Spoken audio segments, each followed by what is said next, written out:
Omicidio-suicidio a Fontanelle, quartiere popolare di Agrigento, in via Alessio Di Giovanna. Secondo i primi dati raccolti, in un momento di grande tensione, un uomo ha ucciso la moglie e poi si è suicidato.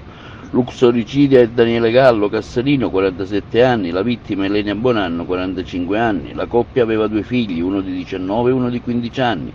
Gallo Cassarino avrebbe ucciso la moglie a coltellate e dopo si è impiccato in casa. A fare l'amara scoperta è stato il figlio che, dopo aver tentato varie volte a mettersi in contatto con i genitori, ha deciso così di recarsi nell'abitazione.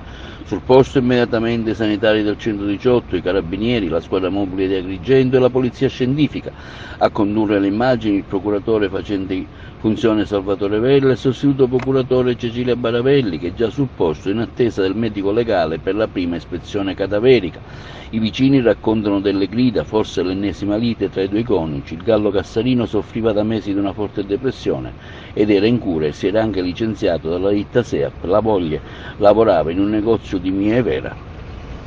Sentiamo la testimonianza di un vicino di casa. Mattina con la figlia, la lasciavo a scuola, che andava a scuola assieme. Il papà andava a abitare a Luna, c'era questo accordo.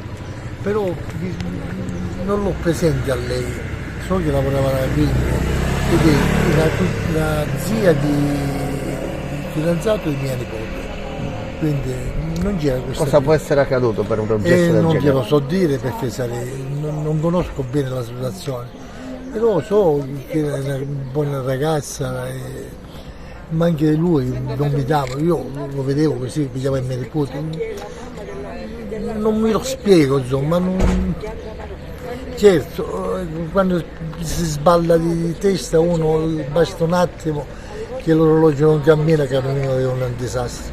Mi auguro che queste cose non succedano più, però una cosa mi sento di dire, in queste sere ho visto la polizia qua, quindi ci sarà successo qualche cosa che non so che cosa, perché a Vivo c'è stato. Io ragazzi, buona estate a tutti.